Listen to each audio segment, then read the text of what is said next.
નમસ્કાર, vibes of India સાથે હું સમીર. આપણે જાણીએ છીએ કે આપણા દેશના બે રાજ્યોની વિધાનસભાની ચૂંટણી થઈ રહી છે અને રાજ્યો બહુ મહત્વના છે. એક હરિયાણા છે, એક જમ્મુ કાશ્મીર છે. બંનેમાં 90-90 સીટ ઉપર વિધાનસભા ક્ષેત્રો છે ત્યાં જંગ થઈ રહી છે. ઓલમોસ્ટ હવે પરિણામો છે એ ક્લિયર થવા આવ્યા જ છે. 3 વાગ્યાનો સમય છે અને આ પરિણામોની સાથે જ વાતચીત કરવી છે ભારતીય જનતા પાર્ટીના પ્રવક્તા અને કોંગ્રેસના પ્રવક્તા. ભારતીય જનતા પાર્ટી તરફથી મહેશભાઈ પુરોહિત જોડાયા છે અને કોંગ્રેસ તરફથી પાર્થિવરાજસિંહ કઠવાડિયા જોડાયા છે. આ બંનેનું સ્વાગત છે વાઇબ્સ ઓફ ઇન્ડિયામાં. જી ધન્યવાદ. સૌથી પહેલા તો મહેશભાઈ તમને પૂછવું છે કે જે રીતના એક્ઝિટ પોલના આંકડા આવ્યા હતા હરિયાણા બાબતે અને એવું લાગી રહ્યું હતું કે ભારતીય જનતા પાર્ટી હરિયાણા ખોઈ રહ્યું છે અને જ્યારે અત્યારનો સમય ચાલી રહ્યો છે ત્યારે એ જે એક્ઝિટ પોલના આંકડા છે એક્ઝિટ પોલ નથી દેખાડી રહ્યા અને એના ઉલટા જ પરિણામો છે નજર આવી રહ્યા છે. મહેશભાઈ, જો કે એક્ઝિટ પોલ એક સાયન્ટિફિક વિષય છે અને પ્રોપર વેમાં જો થાય તો એક્ઝિટ પોલ ખોટા પડવાનો કોઈ શક્યતા હોતી નથી. પરંતુ આજે મોટા ભાગના એક્ઝિટ પોલર જે હોય છે તે કેમ્પેનર બની ગયા છે કોઈ XYZ પાર્ટીના. સો એટલે એ લોકો ખોટા પડે છે. બાકી જો એક્ઝિટ પોલ એક બહુ જ પ્રોપર અને સાયન્ટિફિક વિષય છે, જો એને પ્રોપર અને સાયન્ટિફિક રીતે પૂરો કરવામાં આવે તો એ 5-10% માર્જિનમાં એ સાચા પડે છે. પરંતુ ગઈકાલે જે એક્ઝિટ પોલ પરમ દિવસે એક્ઝિટ પોલ હતા એમાં તો એવું કહેતા હતા કે ભાઈ બીજેપી સાફ થઈ જશે, 2 આંકડામાં પણ નહીં જશે. જ્યારે 10 સીટ કરતા બી ઓછી આંકલન કરતા હોય અને કોઈ સીટ 45 પ્લસ જાય કોઈ પાર્ટી, તો વિચાર કરો એ એક્ઝિટ પોલ હતું જ નહીં, એ કેમ્પેનિંગ હતું XYZ પાર્ટીનું. સો બીજું કે એક્ઝિટ પોલની કોઈ જ અસર નથી હોતી જનતા ઉપર, લોકો ઉપર. લોકોને જે પાર્ટી પર વિશ્વાસ હોય, લોકોને જે પાર્ટી સાથે ધરોબો હોય, લોકોને જે પાર્ટી પર વિશ્વાસ હોય, જેના વાયદા વચન પર વિશ્વાસ હોય, એની સાથે લોકો જતા હોય છે. અને આ તો હિસ્ટોરિક છે કે 3rd ટાઈમ હરિયાણામાં વધુ સીટ સાથે કોઈ મતલબ પ્રો ઇન્કમ્બન્સી બીજેપી જીતવા જઈ રહી છે. ઓકે, પાર્થિવભાઈ તમારી પાસે આવવું છે, તમને પૂછવું છે કારણ કે કોંગ્રેસના જે સિનિયર લીડર છે એમણે આક્ષેપ કર્યા હતા ECI ઉપર કે જે રીતના આંકડાઓ આવી રહ્યા છે અને અલગ આંકડાઓ દેખાડવામાં આવી રહ્યા છે. સ્ટીલ કોંગ્રેસ આના ઉપર બિલીવ કરી રહી છે કે આંકડાઓની સાથે કંઈ થયું છે કે નહીં થયું, કે આના ઉપર કોંગ્રેસનો સ્ટેન્ડ શું છે? કારણ કે તમારા સિનિયર લીડર તો એવી રીતના કહી રહ્યા છે હરિયાણામાં. સમીરભાઈ, અત્યારની જે પરિસ્થિતિ જે ચૂંટણીના પરિણામોની છે તમારે જાણ હેતુ હું કહું છું કે 20 થી 20 સીટો એવી છે કે જેમાં ખૂબ ઓછા માર્જિન છે. આજે ગુજરાત રાજ્યમાં હમણાં જે છેલ્લી ચૂંટણી થઈ 182 વિધાનસભાના રિઝલ્ટ આવ્યા, 12 વાગ્યા સુધી ક્લિયર થઈ ગયા. એવા તો કઈ હરિયાણામાં દુર્ગમ સ્થળો છે નહીં કે તમારે દૂર દૂરથી ક્યાંક EVM લાવવાના હોય કે ક્યાંક નેટવર્ક ના આવતું હોય. હું એવું માનું છું કે આ જે અત્યારે જે પ્રકારનો ડિલે, કારણ કે ઇલેક્શન કમિશન ઓફ ઇન્ડિયા ની વેબસાઇટ ઉપર સવારે 9 થી 11 જે પ્રકારનો ડિલે ડેટા મૂકવામાં હતો એના ઉપર અમારા નેતા જયરામ રમેશે સવાલ ઉપાડ્યા. મુદ્દો એટલે હતો કે ભાઈ અપડેટ કેમ નથી થઈ રહ્યું, આટલું સ્લો કેમ ચાલી રહ્યું, હજી પણ પરિણામો પૂર્ણ રૂપે કદાચ આપણે એવું માની શકીએ કે 2-5 સીટોમાં એવો પ્રશ્ન હોય કે જ્યાં રસાકસી હોય ને કંઈક પ્રોબ્લેમ થાય અને મતગણતરી રોકી દેવામાં આવે. અહીંયા તો કારણ વગરની મતગણતરી સીટોમાં રોકવામાં આવી છે.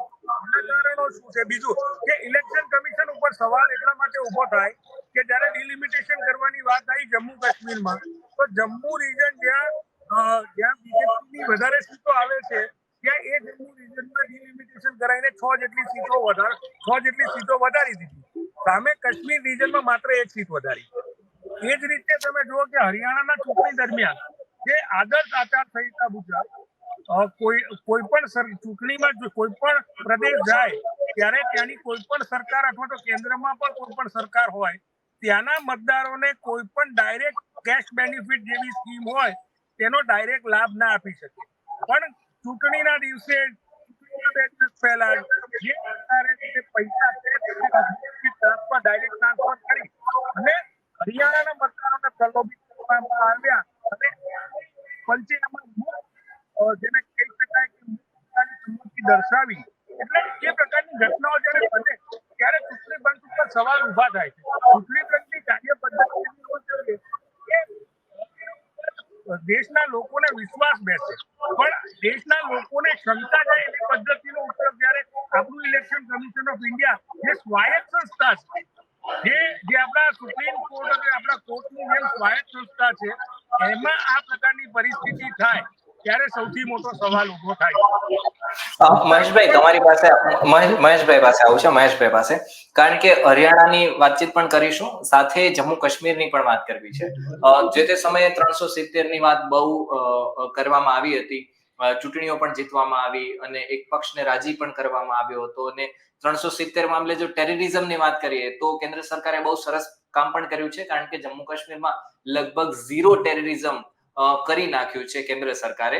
અને ખેર એ જ વિષય ઉપર આવવું છે કે જમ્મુ કાશ્મીરના જ્યારે આપણે આંકડા જોઈએ છીએ ત્યારે આ 370 ની કલમની જે વાતો કરવામાં આવી હતી એ મુજબના પરિણામો તો મહેશભાઈ આવી નથી રહ્યા. 370 હટાવવી એ અમારા મેનિફેસ્ટોમાં હતું. અમે 370 હટાવી. 370 ન હટાવવામાં આવે અથવા તો 370 ને હાથ લગાવશો તો લોહીની નદીઓ વહેશે એવા દાવા કરવામાં આવતા હતા. છતાં બી એક પણ લોહીનું ટીપું રેડ્યા વગર 370 હટી. અને 370 હટી એટલે લાલ ચોક પર રાહુલ ગાંધી આઈસ્ક્રીમ ખાવા જઈ શકે છે. એટલે અમારા માટે તો ખુશીની વાત એ છે કે આટલા મોટા ટર્ન અરાઉન્ડ સાથે ખૂબ જ સુખ શાંતિથી આ ઇલેક્શન થયું. આઝાદી બાદ પહેલી વખત આટલું સુખ શાંતિથી ઇલેક્શન થયું, એ જ અમારા માટે વિજય છે. હવે હું આવું આંકડા ઉપર ને પરિણામ પર. જ્યારે ફર્સ્ટ ટાઈમ અમે જમ્મુ કાશ્મીરમાં એન્ટ્રી લીધી 2015ના ઇલેક્શનમાં, 14-15ના ઇલેક્શનમાં, બરોબર છે. અને તે સમયે અમને ડાયરેક્ટ જ સીટ મળી 26-25. આજે અમે 27-28 પર લીડ કરી રહ્યા છે. તે સમયે અમને વોટ શેર મળ્યો 23%, અને હમણાં જે જસ્ટ કરંટ ડેટાની વાત કરું તો 26% અમારો વોટ શેર અપ થયો છે, બરાબર છે. અને અમે ત્યાં એવા ઘણા લોકો છે જેને અમે કન્વિન્સ કરશું જ, એમાં કોઈ શંકાને સ્થાન નથી. બરાબર. પાર્થિવભાઈ તમારી પાસે આવું છે, કારણ કે તમારો જે ગઠબંધન પક્ષ છે, બરાબર, નેશનલ કોન્ફરન્સ, એની પણ વાતચીત કરવી છે કે તમે એવી રીતના વાત રાખી હતી કે આપણે જે કેન્દ્ર શાસિત પ્રદેશો બનાવવામાં આવ્યા છે જમ્મુ અને કાશ્મીર, એને ફરીથી રાજ્યનો દરજ્જો અમે અપાવશું, તો તમે એના ઉપર કાયમ છો કે પછી તમે હવે શું કરશો આગળ આ બાબતે? સમીરભાઈ, સ્પષ્ટપણે મારું માનવું છે કે આ ભારતમાં સૌ પ્રથમ વખત આવી ઘટના ઘટી છે કે જ્યારે કોઈ પણ એવું રાજ્ય હોય કે જેના ટુકડા પાડીને યુનિયન ટેરેટરી બનાવી દેવામાં આવે. આજ સુધીનો ઇતિહાસ છે કે જે પણ યુનિયન ટેરેટરીઝ છે ને, એમને સ્ટેટહુડની માંગણી કરી હશે અને રાજ્યો બન્યા હશે, પછી દિલ્હી હોય કે પોંડિચેરી હોય કે ગોવા હોય. એટલે સ્પષ્ટપણે જે વાત છે કે ભાઈ સ્ટેટહુડ એમનું છીનવી લેવામાં આવે અને એમના લોકતાંત્રિક અધિકારો છીનવી લેવામાં આવે, આ કેટલા અંશે વ્યાજબી. 10 વર્ષ સુધી તમે વિધાનસભાની ચૂંટણી નથી કરાવી શક્યા, એ પણ હકીકત છે. અને સાથે સાથે જે 370ની કલમ એમના માટે સિલેક્ટિવ રાજનીતિ કરવાનો જે એમનો રસ્તો હતો ભારતીય જનતા પાર્ટીનો, એ પણ ખુલ્લો પડ્યો છે કે જ્યારે પીડીપી જોડે ગઠબંધન કરવામાં આવે ત્યારે 370ની કલમ બાજુમાં મૂકી દેવામાં આવે. જ્યારે વાજપેયીજી સરકાર બનાવે અને ત્યારે કોમન મિનિમમ પ્રોગ્રામમાં 370ની કલમ હટાવી દેવામાં આવે. એટલે એ જે પ્રકારનું selective politics Bharatiya Janata party કરી રહી હતી, એને પણ હવે જાકારો મળવાનો સમય કાશ્મીરમાંથી આપવાનું શરૂ થઈ ગયું છે. બીજી વાત કે જે મુદ્દા હતા, આજે 370ની કલમનો મુદ્દો એમને કાશ્મીરમાં તો ઉપાડ્યો નથી. ત્યાં તો તેમણે પોતે એવું કીધું છે કે અમે જમ્મુ કાશ્મીરને રાજ્યનો દરજ્જો અપાવીશું. તો તમે એ રાજ્યનો દરજ્જો છીનવી કેમ દીધો? તમારા મુદ્દા હોવા જોઈએ, બેરોજગારીના મુદ્દા હોવા જોઈએ, મોંઘવારીના મુદ્દા હોવા જોઈએ. તમે કરેલા કાર્યો 10 વર્ષમાં લોકોના સુખાકારી માટેના કાર્યો હોય એની વાત કરવી જોઈએ. ટેરરિઝમની વાત કરો છો, એ ટેરરિઝમ પ્રધાનમંત્રી પોતે ભાષણ આપતા હોય ને એના 1.5-2 કિલોમીટરમાં એન્કાઉન્ટર ચાલતા હોય, એ પરિસ્થિતિ પણ આપણે જોઈ છે અત્યારે ભારતીય જનતા પાર્ટીના સાથે સાથે એવા પણ લોકો જોયા છે મીર જેવા કે જે લોકોને ભારતીય જનતા પાર્ટીએ ટિકિટ આપી હોય અને પાછળથી એનઆઈએ એમની ધરપકડ આતંકવાદી તરીકે કરી હોય. ત્યાંના કાશ્મીરના માઇનોરિટી સેલનો મંત્રી પણ આઈટી સેલનો ભાજપનો, એ પણ આતંકવાદી પ્રવૃત્તિમાં પકડાય, એવા કિસ્સા પણ સામે આવ્યા. આપણે જોયું કે પ્રથમ વખત આ દેશમાં એવું બન્યું કે પઠાણકોટમાં હુમલો થાય અને બાજુના આપણા જેને કહી શકાય દુશ્મન સમાન દેશ પાકિસ્તાનની આઈએસઆઈ, રો જેવી એજન્સી જેને આઈએસઆઈ કહેવાય છે, ત્યાં એ આઈએસઆઈ ગુપ્તચર એજન્સીને તપાસ માટે આપણા એરફોર્સ સ્ટેશનમાં લાવવામાં આવે. એટલે કેટલો મોટો સિક્યોરિટી બ્રીચ કહી શકાય એવા બ્રીચ આપણે જોયા છે. બીજી તરફ વાત કરીએ, કારણ કે કાશ્મીરના જમ્મુ અને કાશ્મીરના મુદ્દે વાત કરીએ છીએ ત્યારે એ પણ આપણે જાણવું પડે કે આ સોનમ વાંગચુક જેમનો વિસ્તાર લદ્દાખ, જે પહેલા જૂનું જે જમ્મુ એન્ડ કાશ્મીર ઇન્ટિગ્રેટેડ હતું, આખું સ્ટેટ હતું, એમાં લદ્દાખ વિસ્તાર હતો. એ લદ્દાખના લોકો કિલોમીટર સુધી ચાલી અને જ્યારે દિલ્હીમાં પ્રવેશ કરવાનો પ્રયત્ન કરે છે પોતાના લોકતાંત્રિક અધિકારો માટે, ત્યારે એમને દિલ્હી જીતવામાં પણ નથી દેવામાં આવતા અને એમને પકડીને પૂરી દેવામાં આવે, એવા કિસ્સા આપણે જોયા છે. અને આ પ્રકારની ઘટનાઓ જે જમ્મુ અને કાશ્મીર માટેનું દેખાડાનું પ્રેમ છે ભારતીય જનતા પાર્ટી દેખાડો કરી રહી છે, તેની સામે ત્યાંના કાશ્મીરના લોકોએ, જમ્મુના લોકોએ નક્કી કર્યું છે કે આ વખતે જ આ કરો. આ ભાજપના પ્રવક્તાએ હમણાં જે કીધું કે પહેલી વખત 14 અને 15 ચૂંટણી લડ્યા, તો હું 2014-15 પહેલા પણ ભારતીય જનતા પાર્ટી કાશ્મીરમાં ચૂંટણી લડી ચૂકી છે, પહેલી વારનું નથી. એટલે આ રીતે લોકોને ખોટું બોલીને ગેરમાર્ગે દોરવા, હું એવું માનું છું કે મીડિયાનો ખોટો દુરુપયોગ હશે ને એ રસ્તા ઉપર ન જવું જોઈએ. મહેશભાઈ, આના ઉપર તમારું શું કહેવું છે? તમારા ઉપર જે આક્ષેપ કરવામાં આવ્યો છે, એમને બરોબર સાંભળ્યું જ નથી. પહેલી વખત અમે સત્તામાં આવ્યા, નંબર 1. નંબર 2, એમને જે પીડીપી સાથે ગઠબંધનની વાત કરી, સાંભળી શકો છો તમે શું? અરે ના, તો એક વચ્ચે એક વાતચીત કરે, એક હવે સાંભળી લો, હવે કહું છું તે સાંભળી લો. સત્તામાં આવ્યા, બરોબર છે, નંબર 1. નંબર 2, પીડીપી સાથે ગઠબંધનની વાત છે. પીડીપી નું ગઠબંધન અમારું પોસ્ટ પોલ અલાયન્સ હતું. પોસ્ટ પોલ અલાયન્સ એટલે કેવી રીતના હું તમને સમજાવું. 2013 ની અંદર દિલ્હીની અંદર અરવિંદ કેજરીવાલ, જેને સોનિયા ગાંધીને ગાળો આપી, એનું કોંગ્રેસ અને બીજેપી 3 લડ્યા, બરોબર છે. એમનું કોઈનું ગઠબંધન ન હતું, બરોબર છે. ત્યારબાદ કોંગ્રેસ અને આમ આદમી પાર્ટી ભેગા થઈને એકબીજાનો ખોળામાં બેસી જઈને સત્તામાં આવ્યા, અને પોસ્ટ પોલ અલાયન્સ કહેવાય, બરોબર છે. જમ્મુ કાશ્મીરની અંદર પીડીપી સાથેનું બીજેપીનું જે વિધાનસભાની અંદર ગઠબંધન હતું એ પોસ્ટ પોલ અલાયન્સ હતું, બરોબર છે. ગઠબંધન ચૂંટણી પહેલાનું નહીં હતું. જેમ કે હમણાં કોંગ્રેસે એનસી નેશનલ કોન્ફરન્સ સાથે ગઠબંધન કર્યું છે. એણે એમ કીધું છે કે અમે જો જીતશું તો 370 અમે પાછી લાવશું, બરોબર છે. એની સાથે ચૂંટણીના વાયદા પહેલા ગઠબંધન, ચૂંટણીના વાયદા પછી ગઠબંધન નથી. નંબર 1. નંબર 2, ગઠબંધન કર્યા બાદ શું અમે એની વાત માની? ના માની. શું અમે અમારા કોઈ પણ મુદ્દાથી કોમ્પ્રોમાઇઝ કર્યું? નહીં કર્યું. શું અમે ત્યારબાદ અમારો જે વાયદો હતો 370 નો તે નિભાવ્યો? યસ, નિભાવ્યો. પછી બીજી વાત જ ક્યાં આવી? પહેલી વાત તો એ પ્રી પોલ અલાયન્સ ની હતું. બીજી વાત, અમે જે અમારો મુદ્દો સાઈડ પર નતો મૂક્યો, અને ત્રીજી વાત, અમારો જે મુદ્દો હતો એ અમે પાસ કર્યો, બરોબર છે. વાત પતી ગઈ. બીજું એમને ફેક્ટ કીધું કે 10 વર્ષથી ચૂંટણી નથી થઈ. ચૂંટણી 2019 પછી નથી થઈ, અરે 18 પછી નથી થઈ, 10 વર્ષથી નથી થઈ. બીજી વાત, કોઈ કેન્સરનો પેશન્ટ હોય, બરોબર છે, તો એને ઓપરેશન કરવી પડે, સર્જરી કરવી પડે, એને આઈસીયુમાં રાખવું પડે, એને સમજાવવું પડે, એ વ્યવસ્થા કરવી પડે. એ આખું સ્ટેટ આતંકવાદીઓના હાથમાં સોંપી દેવામાં આવેલું હતું. ત્યાં અસંખ્ય સેપરેટિસ્ટ લોકો અનલિમિટેડ રીતે સમાજની અંદર એવી રીતે ઘૂસી ગયા હતા કે એને છૂટા પાડવા જ ખૂબ જ મુશ્કેલ હતા. એ બધાને છૂટા પાડ્યા છે, એ બધાનું ધીરે ધીરે ઓપરેશન કર્યું છે, અને આફ્ટર ધેન એવું લાગ્યું કે હવે સિક્યુરિટીનો ઇશ્યુ નથી, અને આદરણીય રાહુલ ગાંધીજી ત્યાં જઈને લાલ ચોક પર જઈને આઈસ્ક્રીમ ખાઈ શકશે, અને બંને બેન અને ભાઈ ત્યાં બાઇક ચલાવી શકશે, એવી પરિસ્થિતિ ઊભી થઈ. ત્યારે પછી આપણે ત્યાં ઇલેક્શન કરવાનું નક્કી કર્યું. એટલે આ બધી વ્યવસ્થાઓ રાહુલ ગાંધી ત્યાં ફરી શકે એના માટેની હતી. પાર્થિવભાઈ, મારે તમને પૂછવું છે, કારણ કે કેન્દ્ર સરકારની વાતચીત કરીએ, ડિફેન્સ બાબતે, ટેરરિઝમ બાબતે જમ્મુ કાશ્મીરમાં સારું કામ થયું છે. અગાઉ પણ મેં કહ્યું હતું. શું જે રીતના ભારતીય જનતા પાર્ટીના પ્રવક્તાએ કહ્યું કે રાહુલ ગાંધી છે લાલચોક જઈ અને આઈસ્ક્રીમ ખાઈ શકે છે, તો હવે તમારી અને નેશનલ કોન્ફરન્સની જ્યારે સરકાર બનવા જશે, કારણ કે જે રીતના આંકડા આવી રહ્યા છે મુજબ, તો ફરીથી શું કોઈ પણ નેતા, કોઈ પણ વ્યક્તિ છે એ લાલ ચોકમાં અથવા તો શ્રીનગરમાં કે બીજા કોઈ જગ્યા ઉપર શાંતિથી રહી શકશે ખરો? કારણ કે ટેરરિઝમનો ઇશ્યુ બહુ વધારે છે. તમે એને સંભાળી શકશો?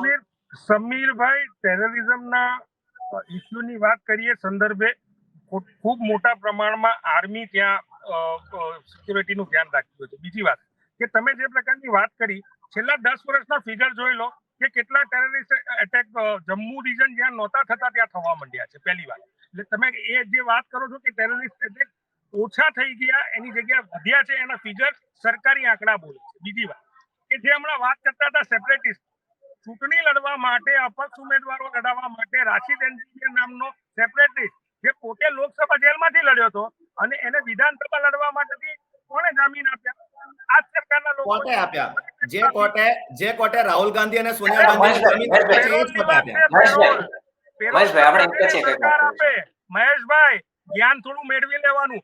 પોસ્ટ એલાયન્સ થાય ને ત્યારે જ કોમન મિનિમમ પ્રોગ્રામ બને, અને પહેલા બી બને. જ્યારે બે પક્ષ ભેગા થાય ને ત્યારે નક્કી કરે કે અમારે કયા રસ્તા ઉપર ચાલવું છે, અને એ કોમન મિનિમમ પ્રોગ્રામમાં તમે 370 ભૂલી ગયા હતા એટલે લોકોને ગેરમાર્ગે ના દોરશો. પહેલી વાત. 370 નથી હતી. તમે જે રીતે વાત કરો છો, તમારી પોલિટિકલ પાર્ટીના લોકો કે ધ્રુવ સક્સેના મધ્યપ્રદેશમાં આઈટી સેલનો ISI નો એજન્ટ નીકળે, અને ત્યાંનો મીર એ પાકિસ્તાનનો એક આતંકવાદી નીકળે, જેને તમે ટિકિટ આપો છો. તમારી પાર્ટીમાં આતંકવાદી પ્રવૃત્તિમાં જોડાયેલા લોકોને ટિકિટ આપેલી, હોદ્દા આપેલાના પુરાવા છે. તમે સર્ચ કરવું હોય તો સર્ચ કરીને ન્યૂઝ જોઈ લેજો, બધા ન્યૂઝમાં આવ્યું છે. અને NIA, તમારી જ્યાં સરકાર છે દિલ્હીમાં, એ સરકારે જે NIA બનાવી છે, એ NIA એની ધરપકડ કરી છે. એટલે આવા ઘણા કિસ્સાની વાત કરશું. સાજિદ લોનની વાત કરવી પડશે, વાત કરવી પડશે. આ બધા સેપરેટિસ્ટ આઈડિયોલોજી વાળા હતા. ત્યારે હું સ્પષ્ટપણે માનું છું કે આતંકવાદી પ્રવૃત્તિને ડામવા માટે સૌએ ભેગા થઈને કામ કરવું પડશે, અને ભેગા થઈને કામ કરવા માટે નિયત અને નિષ્ઠા જોશે. અને નિયત અને નિષ્ઠા શું જોશે કે પોતાના રાજકીય ફાયદા માટે કોઈની જોડે સમાધાન ન કરવું જોઈએ. શું કામ તમારે રાજકીય ફાયદા માટે રાશિદ એન્જિનિયર જોડે સમાધાન કરીને પેરોલ આપવી પડે છે, અને પેરોલમાં એ ચૂંટણીમાં ઉમેદવારો લડાવે છે? એટલા માટે જેથી કરીને કોંગ્રેસની ત્યાં સરકાર ના બેસે અને એ લોકો ગઠબંધન કરી લે, ભાજપ જોડે ને સરકાર બનાવે. આજ PDP ના લોકોને તમે ગાળો દેતા હતા, આજ ફારૂક અબ્દુલ્લાને તમે એવું કહેતા હતા કે બાપ બેટાની સરકાર. વાજપેયીજીએ ગઠબંધન કર્યું હતું, યાદ નથી? વાજપેયીજીએ ગઠબંધન કર્યું ત્યારે નેશનલ કોન્ફરન્સના નેતા ફારૂક અબ્દુલ્લા સરકારમાં નહોતા? ઓકે, મહેશભાઈ તમારી પાસે આવવું છે, કારણ કે હરિયાણાની વાતચીત કરવી છે. આપણે જાણીએ છીએ કે પંજાબ અને હરિયાણા બંને એવા ક્ષેત્રો છે જે ફાર્મિંગ ઉપર નભે છે, બરોબર, અને સૌથી વધારે કૃષિ ક્ષેત્રમાંથી એ લોકો આવે છે. આપણે ગઈ વખતે જોયું પણ હતું કે પંજાબ અને હરિયાણાના ખેડૂતો છે એ વિરોધ કર્યો હતો એમણે. તો આ વખતે જેટલા પણ ખેડૂતો છે એને તમે સંભાળી શકશો ખરા જો તમે સત્તામાં આવશો તો હરિયાણામાં ફરીથી હેટ્રિક મારીને? એટલે સંભાળ્યા છે. ખેડૂતો માટે સૌથી વધારે સંભાળ્યા હોય તો પછી એ લોકોને બોર્ડર ક્રોસ કરીને દિલ્હી જવાની નોબત કેમ આવી? એ લોકોએ બોર્ડર ક્રોસ કરીને દિલ્હી જવાની જે બી નોબત આવી એ એમને પૂછવું જોઈએ આપણે, બરોબર છે? એ કહે. બાકી એમના તમામ મુદ્દા જે તે વખતે આદરણીય મોદી સાહેબ પોતે લાઈવ આવીને કીધું હતું કે હું દેશ હિતમાં બિલને પાછું ખેંચું છું. વાર્તા પતી ગઈ. હવે એમણે કોઈ મોટિવેટેડ કોઈ બી વ્યક્તિના બેકગ્રાઉન્ડ થી, કોઈના બેકઅપ થી એ કરતા હોય તો એ કરે. લોકશાહી છે. અમારી જિમ્મેદારી એ છે કે એમના મનમાં કદાચ કોઈએ શંકા કુશંકા ઉમેરી હોય તો એ શંકા કુશંકા એમના સાથે વાટાઘાટો કરીને ઓછી કરવી. એ અમે નિરંતર પ્રયાસ ચાલુ રાખશું કે ગમે તેમ કરીને એમના મનમાં શંકા કુશંકા અમે દૂર કરીએ. પરંતુ તમે રિઝલ્ટ પરથી બેઠું ક્લિયર થઈ જાય છે કે મોટા ભાગનો કિસાન વર્ગ હરિયાણા જેવા સ્ટેટમાં જે કિસાન આંદોલનનું એપિસેન્ટર હતું, 10 વર્ષ અમારી ત્યાં સરકાર હતી, એની એન્ટી ઇન્કમ્બન્સી હતી, અને છતાં પણ જો જનતા અને ત્યાંનો સ્થાનિક ખેડૂત અમારી સાથે રહેતો હોય તો પરિણામ તમારી સામે છે. પણ 10 વર્ષથી સત્તામાં છે સરકાર ભારતીય જનતા પાર્ટીની, છતાં પણ કોઈ વ્યક્તિ આવી અને ખેડૂતના કાનમાં કઈ કહી જાય તો ખેડૂત એમને ભરમાઈ જાય. ખેડૂત એટલો તો પાગલ નથી. તો મારે એટલું પૂછવું છે કે હવે ખેડૂતો માટે કયા કયા કામ છે ભારતીય જનતા પાર્ટી હરિયાણા વિસ્તારમાં કરી શકે છે આગળના સમયમાં? દેખો, એમનો ઇન્ડિવિજ્યુઅલ ડિમાન્ડ ને બે શું છે મને બી ખ્યાલ નથી. એમની ઇન્ડિવિજ્યુઅલ ડિમાન્ડ ને બે વસ્તુમાં વિભાજિત કરવામાં આવે. એક વાસ્તવિક ડિમાન્ડ ને બીજી અવાસ્તવિક ડિમાન્ડ.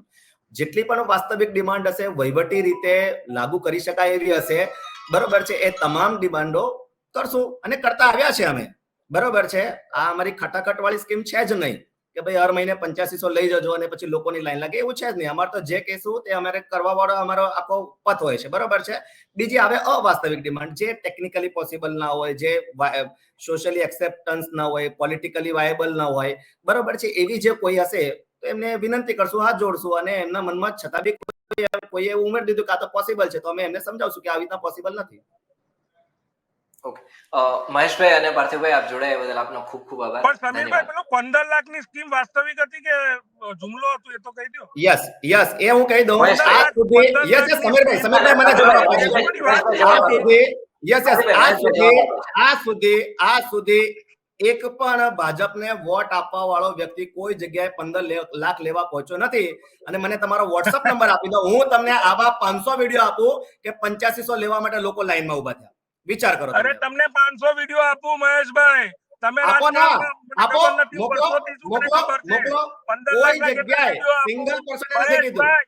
બરોબર કેટલા છે, વિડીયો અમારી આપું? આજુબાજુ રોડ રસ્તા બને છે, અને એમાં અમે 15 લાખ જ્યાં ભેગા થઈ ગયા. સરકારમાં આવ્યા છે ત્યાં જે કીધું છે કર્યું છે. તમારી જેમ ખોટા વાયદા નથી આપ્યા. આ ખેડૂતોની માંગણી શું હતી? રાજસ્થાનની MSP ને અંદર, કાયદો બનાવો. આ મધ્યપ્રદેશની ખેડૂતોની અંદર માંગણી 10 તમે દિવસમાં તમે MSP ને 10 કાયદો દિવસમાં તમે બનાવ્યો. દેવું માફ કરવાના તમે હતા. MSP ને કાયદો કર્ણાટકની અંદર બનાવ્યો. તમે 10 દિવસમાં દેવું માફ કરવાના હતા. બરાબર, હિમાચલની અંદર તો ઓલ્ડ ટોયલેટ પર પેન્શન યોજના લાગુ કરી. ઓલ્ડ ટોયલેટ પર પેન્શન ટેક્સ યોજના લગાય, લાગુ ટોયલેટ કરી. સીટ પર બેસવાનો ટેક્સ. કર્ણાટકમાં જોઈ લો બહેનોના ખાતામાં પૈસા આવે છે કે નહીં. કર્ણાટકની અંદર હાઈએસ્ટ મધ્યપ્રદેશમાં ખેડૂત મરવાનો ખેડૂતોના રેશિયો દેવા કર્ણાટકમાં માફ છે. કર્યા. અમારી સરકાર આવ્યા બાદ, અમારી રાજસ્થાનમાં સરકાર દેવા આવ્યા માફ બાદ કર્યા. હાઈએસ્ટ રેશિયો છે ખેડૂત મરવાનો. ખેડૂતની આત્મહત્યાનો હાઈએસ્ટ રેશિયો કર્ણાટકમાં છે. જરાક આંકડા જોઈ અરે લેજો સાહેબ. મહારાષ્ટ્રમાં છે અત્યારે, ત્યાં તમારી સરકાર છે, જોઈ લો. અરે હમણાં આપો, તમને લાઈવ ડેટા આપું હું તમને.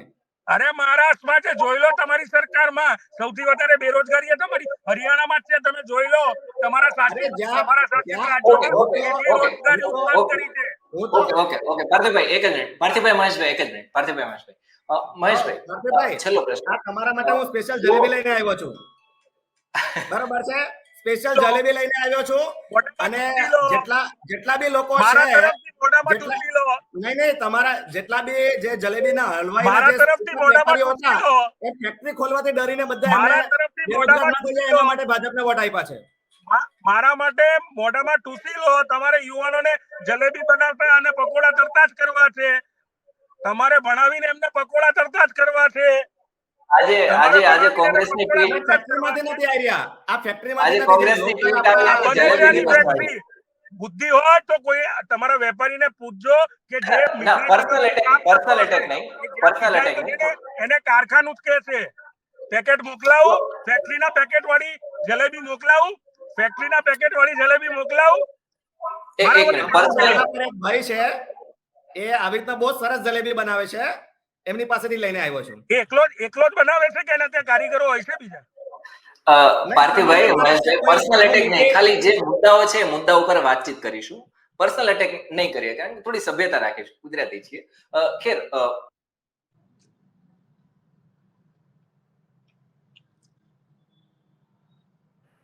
હરિયાણાની જો આપણે વાતચીત કરીએ તો કયા કયા એવા 3 મુદ્દા હશે જે મુદ્દા ઉપર આગળ ચાલી અને જે ભારતીય જનતા પાર્ટીની કદાચ ને સરકાર બને તો એના ઉપર એ કામગીરી કરવાની છે? કયા 3 મુદ્દા એવા રહેશે મહેશભાઈ? અમારી સરકારે જે પણ વાયદા કર્યા છે લોકોને, એ તમામ વાયદાઓ અમે મેક્સ ટુ મેક્સ પૂરા કરવાના પૂરેપૂરી કોશિશ કરશું. અમે જેટલા બી વાયદા છે, બરાબર છે. અને લોકોએ અમારા પર એમનું એમ તો ભરોસો મૂક્યો નથી. લોકોએ અમારા પર એમનો ભરોસો તો મૂક્યો નથી. ચલો હું તમને ગણાવી દઉં. બરોબર છે. પહેલી વાત, દરેક મહિલાને લિસ્ટ તો વાંચવાનું જોઈએ ને. લિસ્ટ તો વાંચવાનું ના હોય. કેમ ના વાંચવાનું હોય? હું વાતચીત કરીશ પાર્થિવભાઈ. હું આવીશ. લિસ્ટ તો વાંચવાનું જોઈએ ને. શું કામ ના હોય? હવે વાંચી લો, એમ તો કહું છું. પાર્થિવભાઈ હું વાંચન વાંચે છે એમ તમે વાંચી લો. હા, તો પાર્થિવભાઈ, જનતાએ આ વસ્તુ પર ભરોસો કર્યો છે. જનતાએ આ વસ્તુ પર ભરોસો કર્યો છે. તમે વિચાર કરો, અમારી વાત પર જનતાએ ત્રીજી વખત ભરોસો મૂક્યો છે. કઈ રીતના જે કોઈ પણ સરકારો છે એ લોકોની મદદ કઈ રીતના કરવાની છે, આપણે બસ એના ઉપર જ ધ્યાન દેવાનું છે. આક્ષેપ, પ્રત્યાક્ષેપ, પર્સનલ અટેક એ બધાથી પરે રહી અને આપણે જે કે પણ વાતચીત છે કરવાની છે. એક્ઝેક્ટલી અમે જે જનતાને સમીરભાઈ, હું એ જ કહું છું, લોકોના કયા 3 એવા મુદ્દા છે એક્ઝેક્ટલી, બસ ધેટ ઇઝ ધ પોઈન્ટ. પાર્થિવભાઈ પાસે આવું છું. That is the point. પહેલી વાત તો અમારા જે વાયદા વચન હતા એ લોકોને ગળે ઉતર્યા છે. એ વાસ્તવિક હતા, લોકોને લાગ્યું. પ્લસ અમારા 10 વર્ષનું જે શાસન હતું એની અંદર પણ અમારાથી જેટલા મેક્સ ટુ મેક્સ, હું 100% ની વાત કરતો નથી ને એ પોસિબલ બી નથી, પણ મેક્સ ટુ મેક્સ મહત્તમ કહી શકાય તે. અને એ બાબતે લોકોએ અમારા પર ભરોસો કર્યો છે ને એ બી ત્રીજી વખત. હરિયાણાના ઇતિહાસની અંદર ત્રીજી વખત. હરિયાણામાં 2009 ની અંદર કોંગ્રેસની ગવર્મેન્ટ હતી, 40 સીટ સાથે ગઠબંધન સાથે હતી. અને જ્યારે એની એન્ટી ઇન્કમ્બન્સી આવીને તો સીધી 15 પર આવીને ઉભી રહી ગઈ હતી 2014 ની અંદર. બરોબર છે. 2014માં અમે જીત્યા, 2019માં અમે જીત્યા, અને આ વખતે એના કરતા બી 5 કે 8 સીટ વધુથી અમે જીતશું અને સરકાર બનાવશું. એટલે ઇટ મીન્સ અમારા શબ્દોમાં લોકોને વિશ્વાસ છે. હું એ કહેવા માંગુ છું. બરોબર છે. એમાં અમે એક બીજી ખાસ વાત કરું કે 2024 નું ઇલેક્શન અમે જીત્યા એના પહેલા મારો એક વાયદો હતો અને બહુ ઇમ્પોર્ટન્ટ કે ભાઈ 70 વર્ષથી જેટલા બી વડીલો હોય એને અમે આયુષ્માન કાર્ડ ફ્રી કરી દઈશું, એ અમે લાગુ કરી દીધું છે. એટલે મારો કહેવાનો મતલબ કે અમે કંઈક કરીએ છીએ, બરોબર છે, અમે કંઈક કરીએ છીએ તો જનતાનો અમલ. આજે કોઈ એમ નતું કહેતું કે હરિયાણાની અંદર બીજેપી ત્રીજી વખત રિપીટ થાય. કોઈ પોસ્ટ પોલ કે એક્ઝિટ પોલ કે જેટલા બી પોલિટિકલ પંડિતો હતા કે જેટલા બી હતા એ બધા બરોબર છે, અને છતાં બી આવી છે. ઇટ મીન્સ અમે ગ્રાસ રૂટ થી જોડાયેલા છે. અમે કોઈ નેરેટિવ ને કોઈ એક પેલી લેયર હોય, હંગામાની લેયર હોય એના પૂરતો અમે લોકો નથી. અમે લોકોના ઘરે ઘરે સુધી જઈએ છીએ. અમે લોકોના સમાજની અંદર ભળી જઈને સમાજનું કામ કરીએ છીએ. ત્યારે આ ત્રીજી વખત વિશ્વાસ કરે છે. બાકી 2014 થી લઈ અને હમણાં સુધી એક બી સ્ટેટ એવું નથી કે કોંગ્રેસ જીત્યા બાદ રિપીટ થયું હોય. સીધી જ ઘર ભેગી થાય છે. રીઝન ઇઝ ધેટ કે એમના ઉપર, એમના પ્રોમિસીસ પર લોકોને વિશ્વાસ જ નથી આવતો. ઓકે, પાર્થિવભાઈ, જો તમારી અને કોંગ્રેસની સરકાર બને તો પછી જમ્મુ કાશ્મીરમાં લોકોને લાગતા વળગતા હોય એવા કયા 3 પ્રમુખ કામો તમે કરવાના છો? સમીરભાઈ, સ્પષ્ટપણે અમારો મુદ્દો કે યુવાનોને રોજગારી ઉપલબ્ધ થાય એ દિશામાં કામ કરવાનું. જે રોજગારીનો વાયદો આપવામાં આવ્યો છે તે રોજગારી ઊભી કઈ રીતે થઈ શકે તે દિશામાં કામ કરવાની અમારી જે ફરજ છે એ કરશું.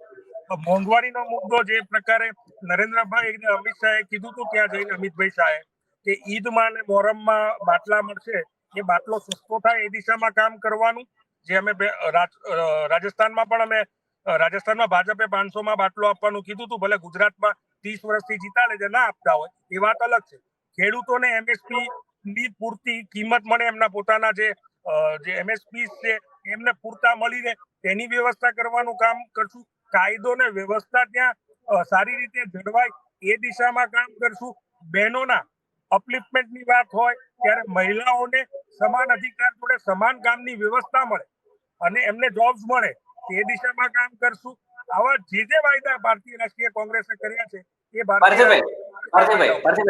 પાર્થિવભાઈ, જોબ્સ ની તમે વાત કરી, ત્યાં અનએમ્પ્લોયમેન્ટ બહુ વધારે છે જમ્મુ કાશ્મીરમાં. યુવાઓ માટે આપ શું કરશો? મેં સ્પષ્ટપણે કીધું કે જેટલી સરકારી જગ્યાઓ ખાલી હશે એ સરકારી જગ્યાઓ ભરવાની કામગીરી હોય એ ભરવામાં આવશે. અને સાથે સાથે સરકારી જોબ્સની સાથે સાથે પ્રાઇવેટ સેક્ટર યુનિટ્સમાં પણ કઈ રીતે મોટા પ્રમાણમાં રોજગારી ઉપલબ્ધ થાય. કે ખાસ કરીને સૌથી મેઇન સ્ત્રોત રોજગારીનો છે એમએસએમઈ. અત્યારે જે પ્રકારની એમએસએમઈ ની હાલત છે, જે નોટબંધીનું કારણ હોય કે ડિમોનેટાઇઝેશન થયું એનું કારણ હોય, કોવિડનું કારણ હોય, મોટા પ્રમાણમાં દેશમાં એમએસએમઈ ઉપર અસર થઈ છે. એમાં સૌથી મોટી અસર આ ગુજરાતની વાત છે એટલે સુરતમાં હીરા બજાર ઉપર. આજે હીરામાં બજારમાં કામ કરવા લોકો અત્યારે આત્મહત્યા કરવા પ્રેરાઈ રહ્યા છે. એ પરિસ્થિતિ છે. ત્યાં એમએસએમઈ સેક્ટરને કઈ રીતે મજબૂત કરી શકાય ને એ દિશામાં કામ કરશું. મહેશભાઈ, તમારે કઈ કહેવું હતું? મહેશભાઈ, બસ ખાલી એટલું જ કહું છું કે એમને કીધું કે પ્રાઇવેટ સેક્ટરમાં અમે જોબ વધારશું. 370 ન હટ્યો તો ત્યાં પ્રાઇવેટ સેક્ટર પોસિબલ નતો. નંબર 1. નંબર 2 અરે સાંભળો.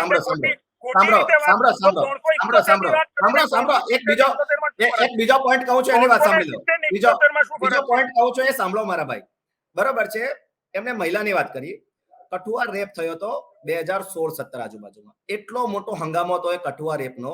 અને એ રેપના આરોપીનું લલનસિંહ નામના એક વ્યક્તિએ સ્વાગત કર્યું હતું. અને એ આરોપી જે તે સમયે બીજેપીમાં હતો. બીજેપીએ વિધિન 1 સેકન્ડમાં એ માણસને કાઢી મૂક્યો.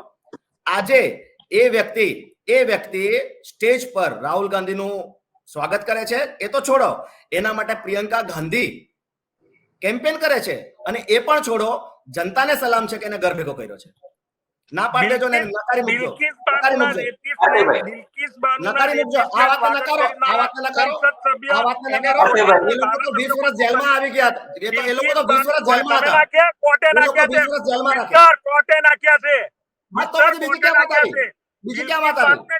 બીજી ક્યાં વાત આવી? અને તમે લલનસિંહ અને તે સમયે આ મુદ્દો બનાવ્યો, લોકો નેશનલ મુદ્દો બનાવ્યો હતો. નેશનલ મુદ્દો બનાવ્યો હતો આ લલનસિંહ વાળો. એટલે રાહુલ ગાંધી પોતે કેમ્પેન કરે, પ્રિયંકા ગાંધી પોતે કેમ્પેન કરે આ વસ્તુ માટે. બલાત્કારીને છોડાવવામાં મતલબ બિલ્કિસ બાનુ મુદ્દો બન્યો એટલે લલનસિંહને સકલી લેવો બહુ હારો. તમે કેવી અલગ થઈ ગયા? દાહોદની દીકરીને મર્ડર કરવા વાળો કોણ હતો? વડોદરામાં બલાત્કાર કરનારો કોણ હતો? ભાજપનો હતો. કેટલા વચ્ચે લાવવાની? વડોદરામાં બળાત્કાર કરનાર કોણ હતું? ભાજપનો હતું. મહેસાણાની બલાત્કારની ઘટનામાં મહેસાણાની બલાત્કારની ઘટનામાં કોણ હતો? ભાજપનો હતો. વડોદરા રાજકોટના આટકોટની બલાત્કાર કરનારા લોકો કોણ હતા? બે ભાજપના નેતા હતા. કુલદીપ સેંગરને જેલમાં કોણ મળવા ગયું હતું? તે રાજનાથસિંહ ગયા હતા. આ ચિન્મયાનંદને કોણ સપોર્ટ કરતું હતું? એ ચિન્મયાનંદ કોણ હતા? ભાજપના હતા. આ ભાજપના લોકો જે બળાત્કારમાં ઇન્વોલ્વ છે એનું લિસ્ટ બનાવીશ ને તો ગણતા થાકી જઈશું મહેશભાઈ. આ દાહોદ વાળો સંઘનો કાર્યકર હતો, એ જ રીતે મહેસાણા વાળો યુવા મોરચાનો કાર્યકર હતો, એ જ રીતે રાજકોટ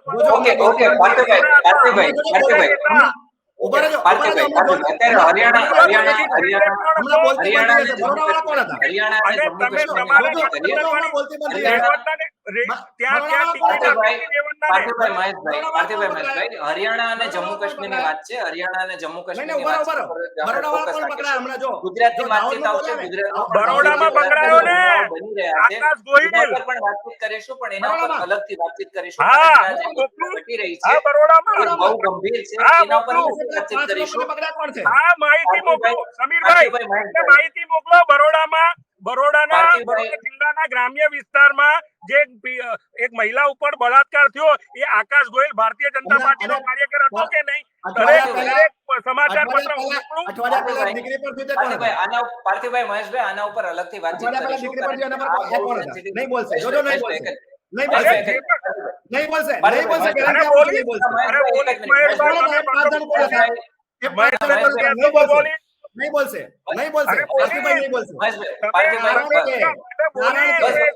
કારણ કે નહીં બોલશે. મને કહે છે નહીં બોલશે.